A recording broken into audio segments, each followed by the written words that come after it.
Namaku Diana. Orang-orang di kantor memanggilku Bakdi, tapi di rumah ibu selalu memanggilku Ana. Aku bekerja sebagai office girl di sebuah perusahaan besar di Jakarta. Pekerjaan yang mungkin terlihat kecil di mata banyak orang, tapi bagiku adalah amanah yang harus kujaga sebaik mungkin. Setiap pagi, sebelum matahari benar-benar naik, aku sudah berjalan menyusuri trotoar menuju gedung tinggi itu.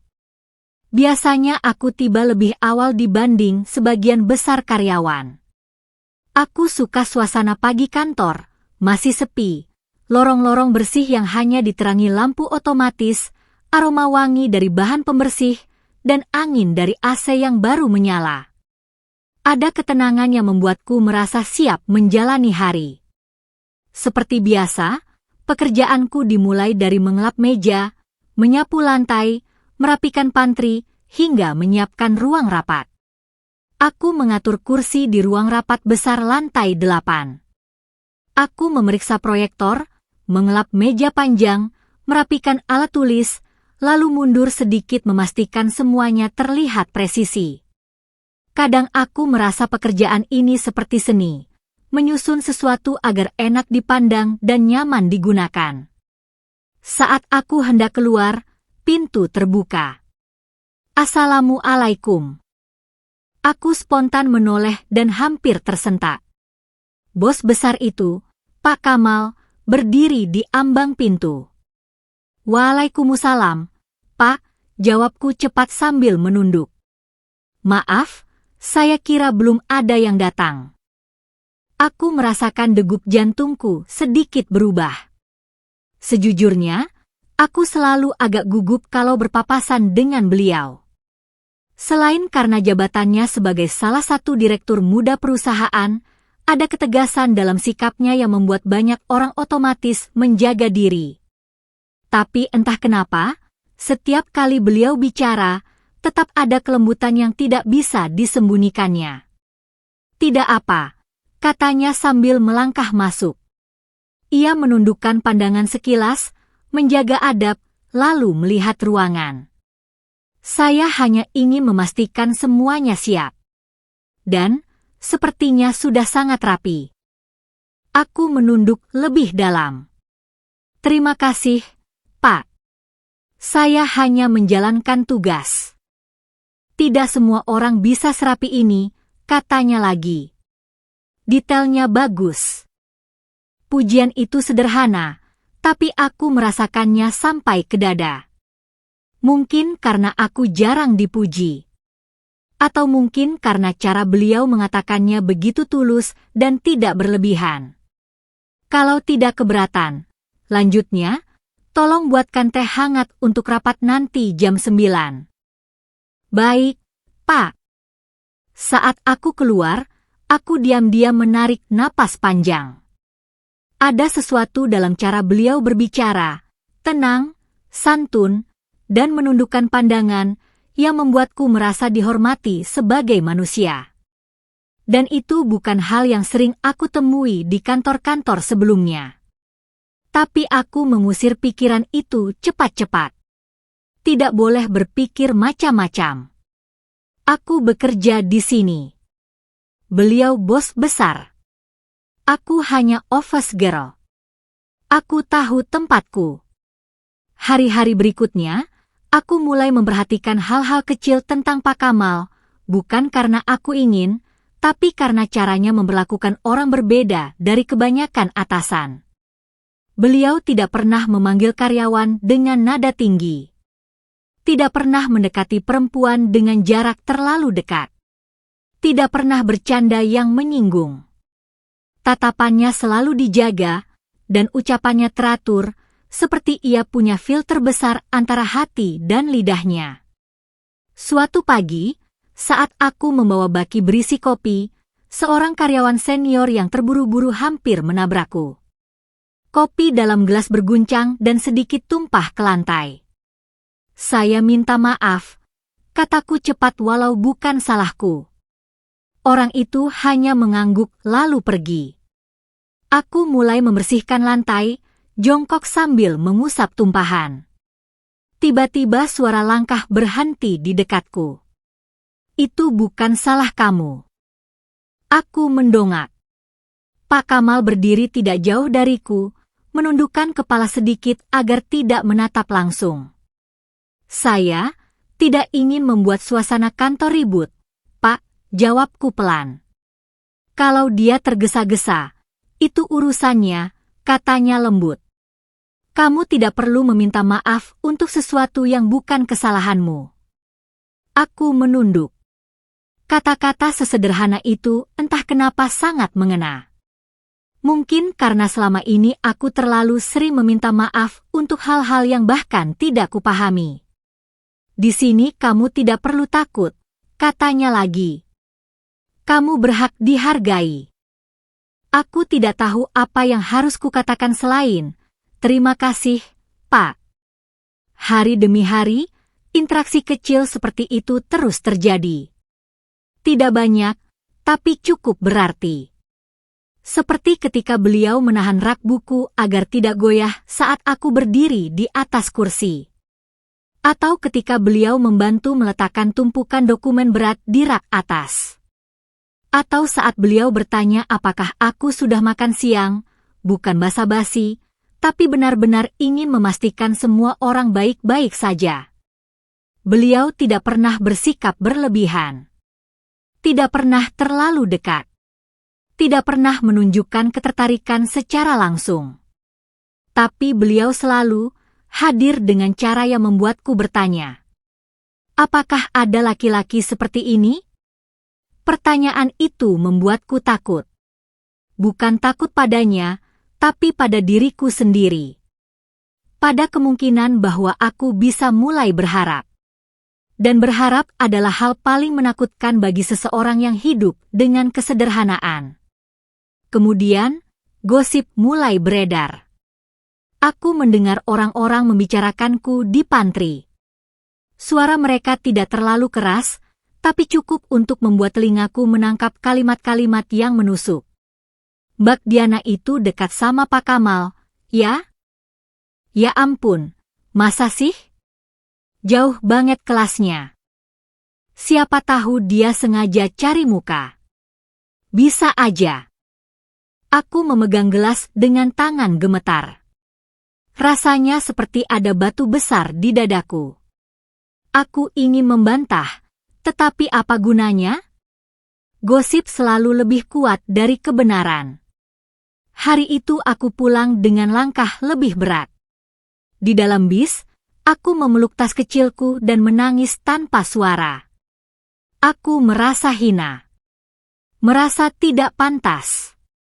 Semua kebaikan Pak Kamal justru membuatku terlihat buruk di mata orang lain. Besoknya aku bekerja lebih diam. Lebih cepat. Lebih menjaga jarak. Aku berusaha tidak terlihat di sekitar beliau. Tapi ternyata beliau memperhatikan. Diana, panggilnya seusai rapat. Bisa bicara sebentar? Aku mendekat dengan hati waspada. Iya, Pak. Kamu terlihat tidak seperti biasanya. Ada yang mengganggu. Aku menggeleng cepat. Tidak, Pak. Kalau ada yang membuatmu tidak nyaman, kamu boleh bicara. Aku menahan napas. Aku ingin berkata jujur. Tapi kalau aku mengatakan tentang gosip itu, bukankah itu justru menempatkan beliau dalam situasi sulit? Terima kasih, Pak, jawabku sebelum pergi. Hari-hari berikutnya terasa agak berat. Aku berusaha melupakan gosip itu, tapi kata-kata mereka menancap dalam. Aku juga berusaha memutus jarak dengan Pak Kamal. Aku tidak ingin orang salah paham. Aku tidak ingin melukai beliau atau diriku sendiri. Tapi sesuatu yang sudah tumbuh, sulit dihentikan seketika. Setiap kali beliau lewat, hatiku bergetar sedikit. Setiap kali beliau menundukkan pandangan sambil mengucapkan salam, dadaku terasa hangat. Setiap kali beliau memuji pekerjaanku dengan sopan, Aku ingin menangis karena merasa tidak pantas diberi perhatian seperti itu. Malam-malamku dipenuhi doa-doa panjang. Aku tidak menyebut nama siapapun. Tapi aku yakin Allah tahu siapa yang sedang kupikirkan. Hari itu aku sama sekali tidak menduga apa yang akan terjadi. Segalanya berlangsung begitu cepat, terlalu cepat dibandingkan ritme hatiku yang masih belajar memahami apa yang sebenarnya aku rasakan. Sore itu, kantor mulai lengang. Anak-anak marketing sudah pulang duluan karena target bulanan mereka baru saja selesai. Aku masih membereskan beberapa gelas bekas meeting, mencoba menyibukkan diri agar pikiranku tidak terlalu fokus pada degup jantungku yang semakin hari semakin sulit kugendalikan setiap berada di dekat Kamal. Ketika aku masuk ruangannya untuk mengambil cangkir teh kosong di meja kerjanya, Kamal menatapku dengan cara yang berbeda, lebih serius, lebih tenang, tapi ada sesuatu di matanya yang membuatku ingin mundur selangkah. "Diana," katanya pelan. Aku berhenti tepat di depan mejanya. Entah kenapa, rasanya seperti ada jarak tak terlihat yang tiba-tiba muncul di antara kami. "Iya, Pak," suaraku sedikit bergetar, meski aku berusaha terdengar biasa. Kamal menghela napas tipis. Tadi aku sempat melihatnya menutup laptop seperti seseorang yang sedang menyiapkan keberanian. "Diana, bolehkah saya bicara sebentar denganmu?" "Duduklah, kalau kamu tidak keberatan." Aku ragu sejenak. Tapi aku duduk. Dan disitulah semuanya dimulai. "Aku sudah lama memperhatikan bagaimana kamu bekerja," katanya. Suaranya tidak bergetar, tapi aku bisa merasakan bahwa kata-kata itu keluar setelah ia bergumul dengan dirinya sendiri. Aku menunduk. "Maaf kalau saya pernah membuat kesalahan, Pak." "Tidak. Bukan itu maksud saya." Ia tersenyum kecil, tapi senyumnya terlihat lebih gugup dari biasanya. "Kamu bekerja dengan hati. Kamu tulus, kamu menghargai setiap orang di kantor. Dan kamu menjaga dirimu. Itu membuatku sangat menghormatimu." Aku menggenggam ujung jilbabku erat-erat. Degup jantungku memukul-mukul dadaku. Aku tahu kemana arah percakapan ini, dan aku belum siap. "Aku sudah berusaha melawan perasaan ini, Diana," lanjutnya. "Aku takut membuatmu tidak nyaman. Aku takut kedudukanku di kantor membuatmu merasa terbebani. Tapi semakin aku berdoa, semakin Allah justru menenangkan aku tentangmu." Aku hampir menitikkan air mata, tapi aku tahan.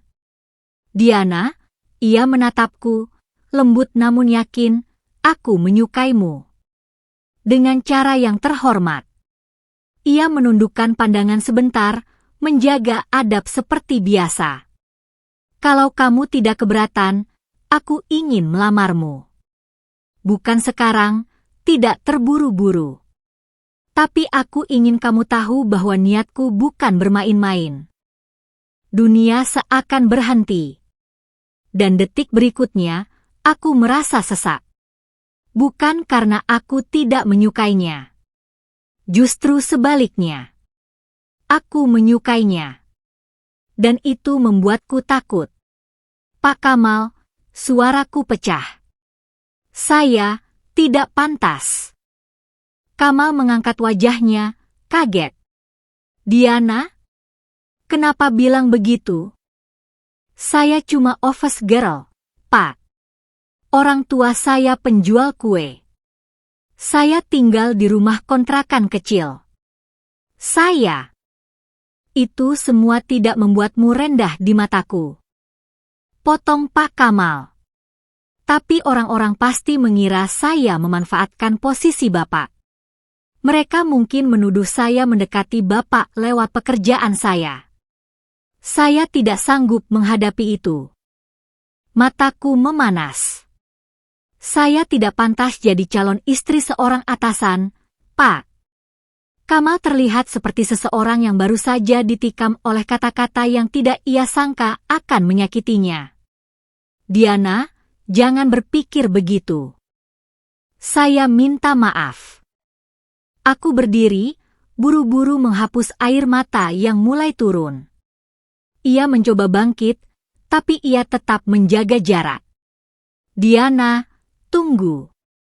Saya mohon, jangan membuat saya kehilangan penghormatan saya pada diri sendiri. Suara itu keluar begitu saja. Lebih baik, saya resign. Ekspresi Kamal hancur seketika. Diana, jangan. Kita bisa bicarakan ini baik-baik. Saya tidak akan sanggup bekerja di sini kalau saya tahu Bapak punya perasaan seperti itu. Saya akan terus merasa bersalah, merasa tidak pantas, merasa jadi bahan pembicaraan. Aku menunduk dalam-dalam. Maaf, Pak. Saya harus pergi sebelum hati saya semakin lemah. Dan sebelum ia sempat berkata apapun, aku meninggalkan ruangan itu. Itu adalah hari terakhirku di perusahaan tersebut.